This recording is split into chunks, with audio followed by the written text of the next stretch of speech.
Good morning, everyone. Today's Thursday. We've had a powerful week here. Maybe short times, but all makes a shift within the self, doesn't it? So let's say hello. Good morning, Chase. Good morning, Barbara Ward.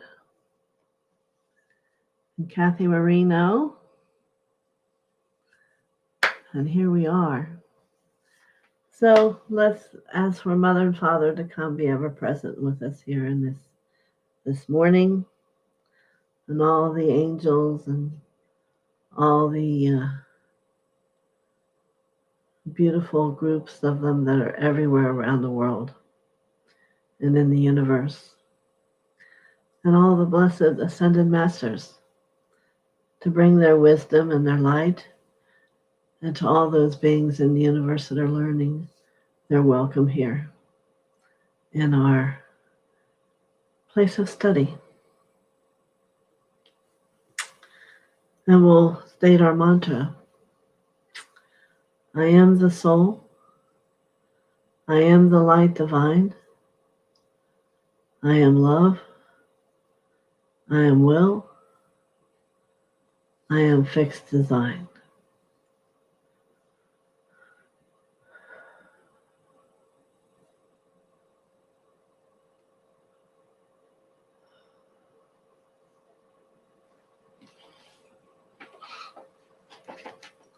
So, good morning, Julie Johnson. Thank you for coming. I always appreciate all of you that come. And, this is different for me. As a teacher, I'm used to having feedback and people wanting to know questions and how is this so and how is that so. So to come here and to talk and not always having feedback is a little strange for me. But that's how it's always been. So now it's changing. But I'm told Jesus was very powerful yesterday. I can say what I remember is the walking, for that's what he and I did first when I was small, as he would always take me for a walk. And I hope all of you received something out of that journey with him. Oh, you're welcome, Julie. Thank you for being here too. So, does anyone have any questions? I'll ask once today, and then I'll start going through my, it's been a powerful week, and I'm curious as to what you all choose to do with that understanding, how you're taking the information and integrating it into you and your day and your spiritual self. Somewhat of a testing place or a challenge for me to give powerful instruction when I'm not there as a part to help you integrate it. So just putting that thought out there if anyone wants to share. So I think I'll pull a deck and we'll get a card to bring me. This will probably bring us a phrase. These are angel tarot cards, different than the angel wisdom ones.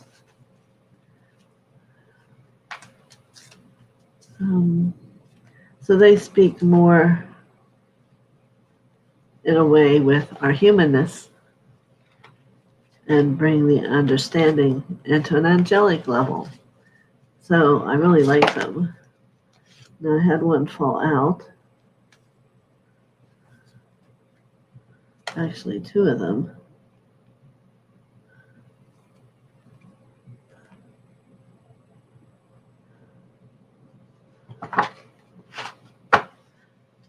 Let me just go for the one that's meant to be.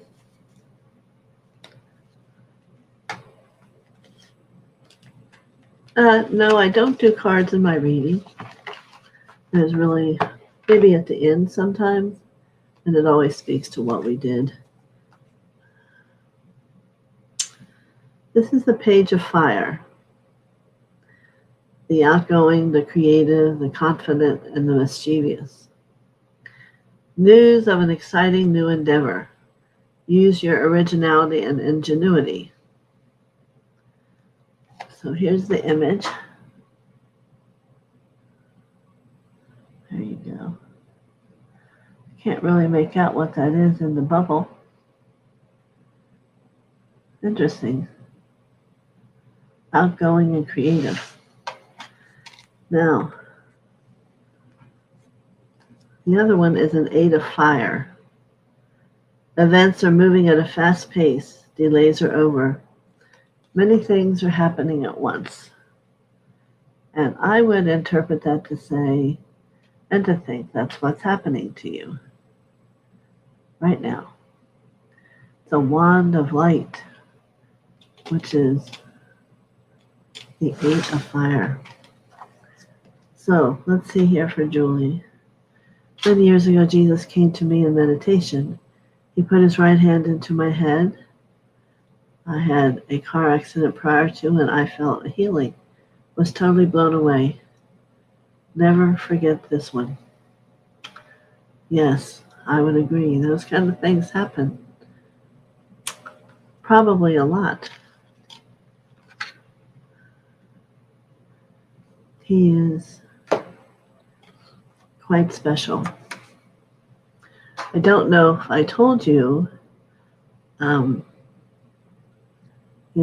lot of the masters all have come back in form in this light and this time as a human. And during my time at Shasta, I met many of them, like Guy Ballard, who created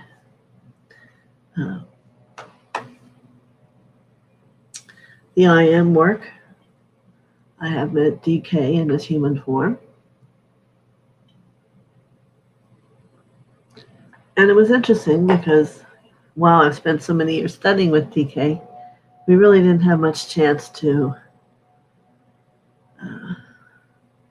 speak, but I could tell by his radiance and his eyes that that's who he was. And why I'm bringing this up is because I know very well the man who holds Jesus consciousness. It's always called the mantle when you hold from the eyes and the nose. And this man looks as Jesus would look. And they have put the image of Jesus over him. But more than that, it's his energy. And we are like very close friends. When we were in Shasta together, we put our hands together out on the porch and fireworks came out of the mountain. So I was once Mary of Bethany. So we have a time during his living when the beingness of me and him knew each other. So a lot of things happened in Shasta. The being of George Washington was there. Many things, many people. And many of them are already here. Maybe they haven't opened to reveal that. But the mantle is there. Certainly Saint Germain and Portia were there. And it was quite very experiencing.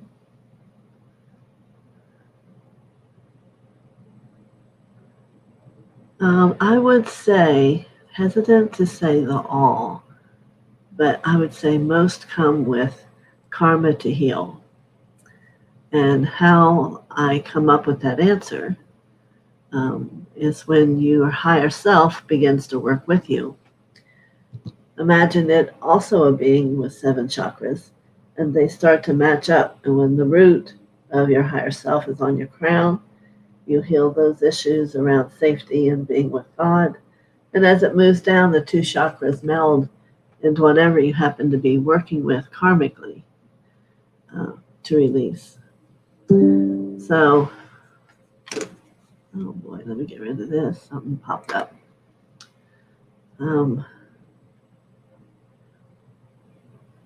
So yes, I would say most people have come in and it's on your blueprint what you have decided to work on in this life. And even when you make the transition into another level of consciousness, you have a team that works with you, and this is where you decide where you want to go and how you want to go about whatever might still need to be addressed for your next life. So those who attain a high level during this life will go and be in a high level energy similar to where they've attained in the next life.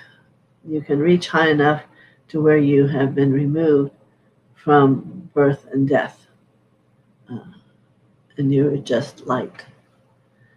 So that was a good question. Yes, and he does a lot of walking. I don't know if any of you have been with him and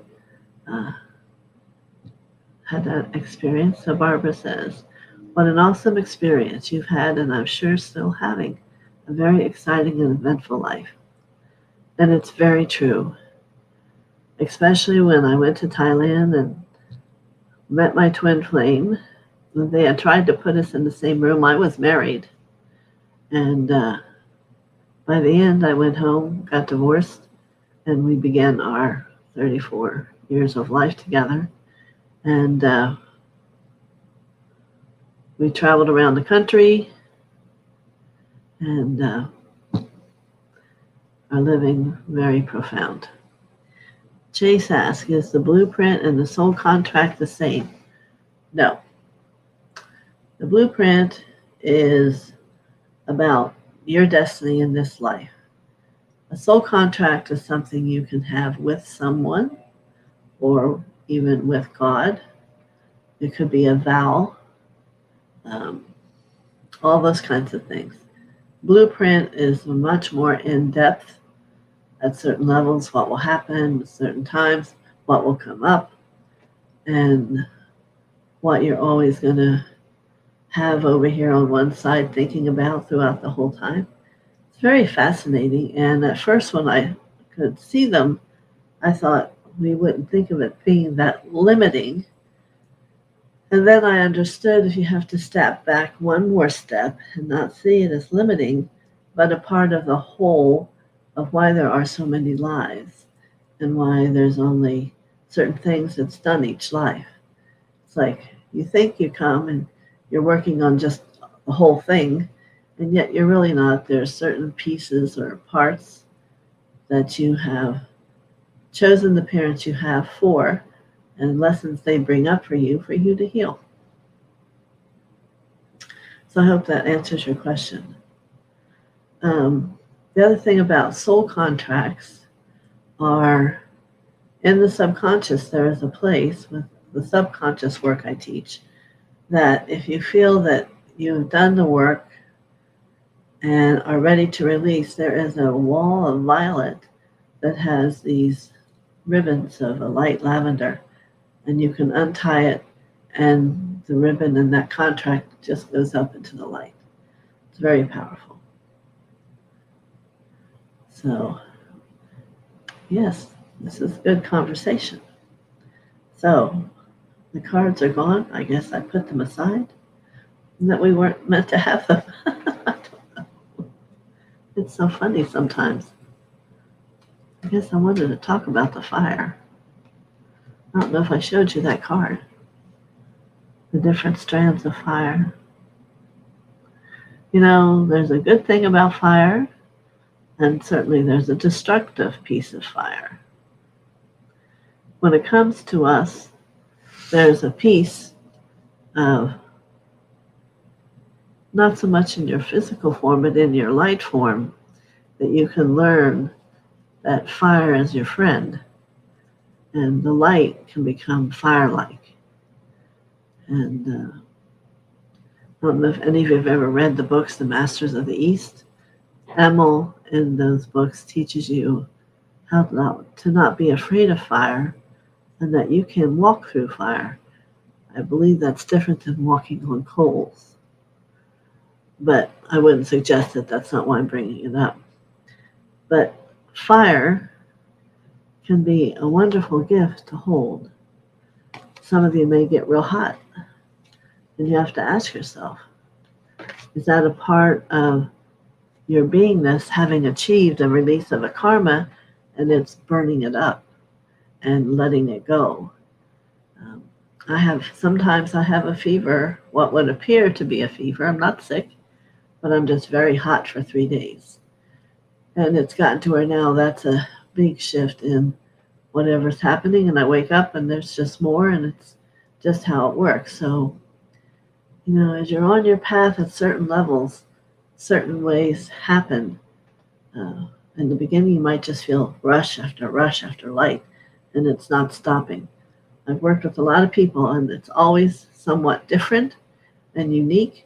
And then you know that when that comes again, something's changing, something's burning up, something's letting go, and that you have more vision, more hearing, more perception, and that you're moving on.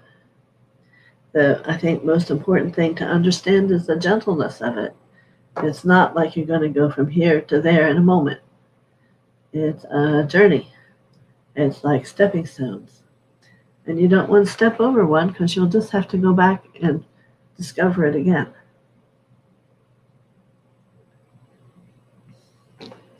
My journey, I would have a big release. But in a day or a day and a half, I had to have another session because it was just the next level would just come right up.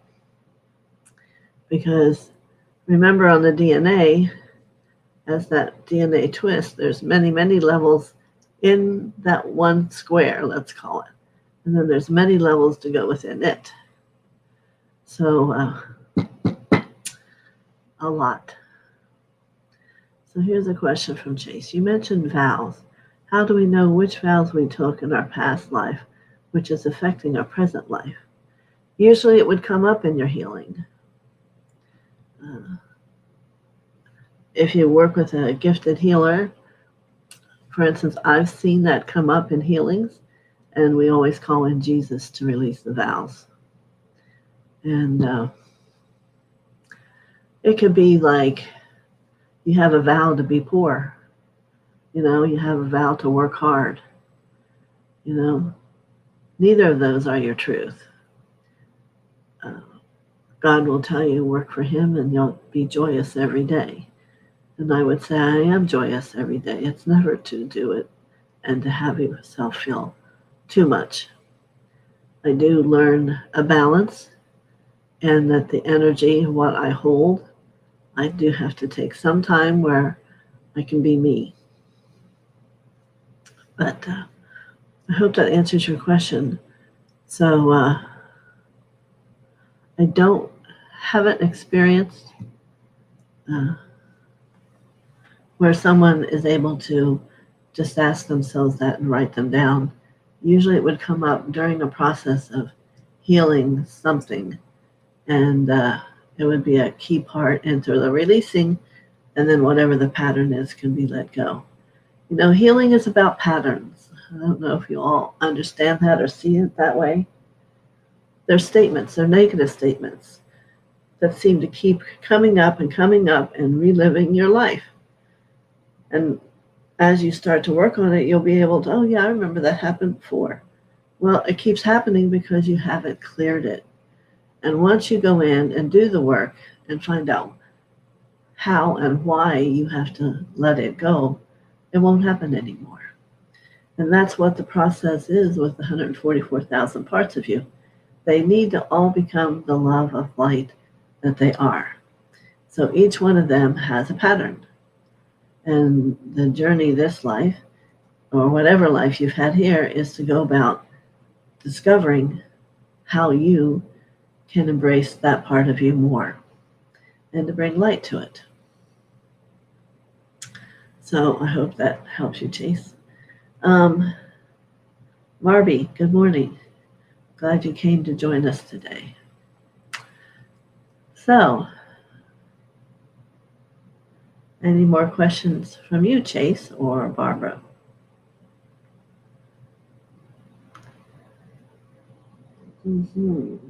I think for me today, the most miraculous thing is the difference in how your sight changes over time or the voice. When I was young, I screamed. I wanted to sing, but I screamed. And when I became an initiator for Babaji's meditations, my teachers told me that I forget what the number was. After you do this many, you'll have a beautiful singing voice. And it actually happened. And I enjoy my voice, and people do. And now I learned how to do it with sound. So things change and things come, and you can't really perceive it ahead of time because it wouldn't be the same. It wouldn't mean the same. I never knew things that were coming were coming. I guess you might see that as a bad thing. But I guess I live more in a surrender and knowing that which is purposeful for me will come. And that's kind of how I live. So, anything else? Well, I'm glad that we're thinking in these ways about healing. That's why healing for me is such an important thing, because it is how you get from here to there. Healing can be in many ways. It can be through sound. It can be through your hands of light. It can be through subconscious. Can be through the hologram. There's just many ways that moves you from one place where you're sitting and clears, and then you're sitting in another spot. And it's all about continually expanding your light and being able to raise the consciousness of that light.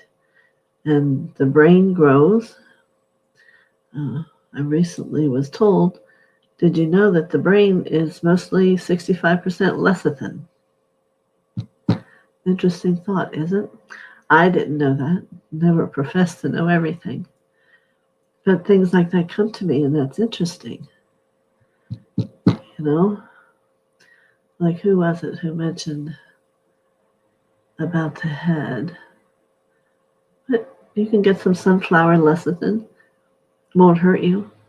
Maybe a teaspoon over your food might help heal whatever might be going on for someone in their brain, because it will heal and strengthen it. Not that I'm a doctor or giving you some miracle.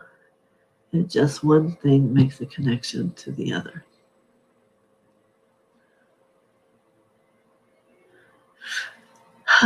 Yes. And family relationships are very interesting when it goes to your evolution, no matter who you are, because that's what you chose. You chose those parents.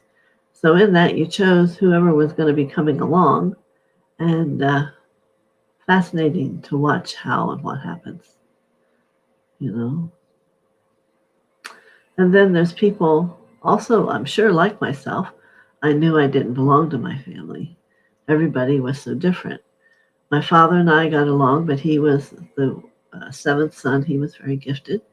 And yet my mother had a great love. Everybody loved her. So she also had a divine, loving heart. And after that, that was it. My brothers, no. And I know that probably seems odd to come through my mouth, but you need to know you do have a right to have boundaries. It isn't that loving is sometimes a love for yourself, and to be respectful of that which is for you. That's interesting about the brain. Yeah. Give it a try and we'll all talk about it. Only a teaspoon or a little bit. It's not a seed. It just dissolves. So, but the brain, and that's what it's made of. So I'm going to try it. So let's all share in about a week or two if we feel any different. The brain that we think here actually moves into our heart and becomes your wisdom. So that's the ego, which lets go of the identification of yourself that you attained in your human form. And when you can let that move down into the wisdom you've held probably over lifetimes and are wishing to have reawaken within you, the only way that can happen is by moving the brain into your heart. So let's see. Julie says, it's in chocolate. Are you talking about lecithin? Well, who knew? Probably the healthier way is to eat it as true lecithin, but your choice. He talked about love for yourself too yesterday, did he? I don't always remember. Mostly I don't remember. But it's a powerful thing. You know, the statement that you can never love another unless you know what love really feels like. And I remember in the beginning, we all said that you all loved each other. But it's not true. You don't really. Love is going to continue to grow. Love is going to continue to become more. The essence of it will become greater around you. And what love truly is will never go away once you touch it truly.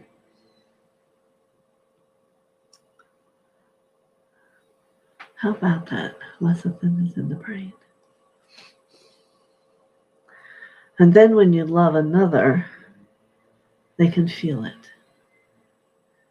It isn't just, you want to radiate that love through the pink ray from Orion. It's the third ray.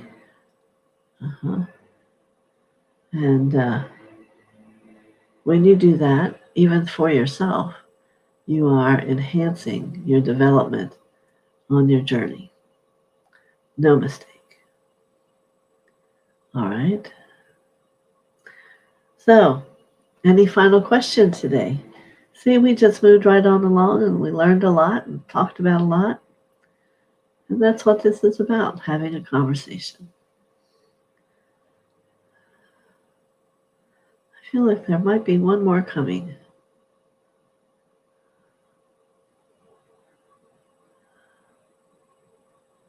Mm-hmm.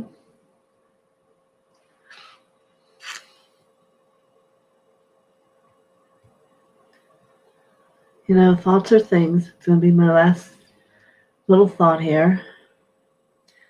So as you truly want to move forward on your journey, you must know it, not wish it or want it. Want it keeps things away, it pushes. So you need to just know that you are your being of light. And then start the journey and keep walking, and things will happen and they'll come up, and you need to embrace them and heal them.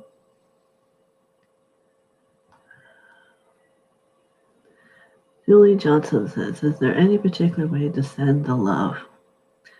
Well, there's lots of ways. You can do it through that pink love in your heart. And let's say if I go into hospital, I just swoosh it down the hallway as I walk. I can do it from up above the earth and send it all the way around the earth to every child. It's through your intention of the mind within your heart that gives it direction, gives it intention. Energy follows the thought. So as you give thought to the love and how you want it to touch other people, so shall it be. But remember, their own will is in charge and they have an ability to reject it or to allow it. I know there was a time in the beginning I had a teacher who told me, if you send the color of pink bubble gum and encircle it around someone, they will stop not liking you or irritating you. And I would say it did work for me a few times. And I probably moved on to something else. So I'll give that to you, that if you have someone irritable to you in your world, just start sending with energy, following the thought, a pink bubble gum light of happiness and joy around them. And they will change. And I had someone that was working a job, and every day was a horrible day for her. So she started filling the room with the bubblegum light. And she ended up getting promoted and loving her work. I'm telling you, people, these things are magical and can make great shifts, and they're very real. I saw they were laughing on the news last night. You can't make this stuff up. No, we can't make it up, but it is very real. So, I wish for you all to have a happy weekend. You have a lot to contemplate for the weekend. I'll be back on Monday. We have one room to finish. That's our bedroom.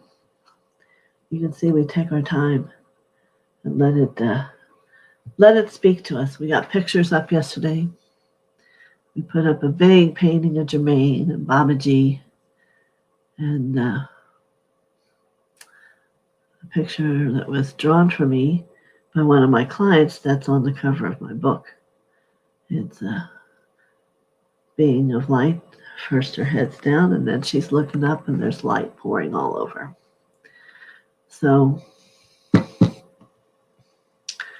next week on Wednesday, I'm going to be on CBS Radio. I believe the time is 2 o'clock Eastern. I'll let you know Monday. You might want to listen.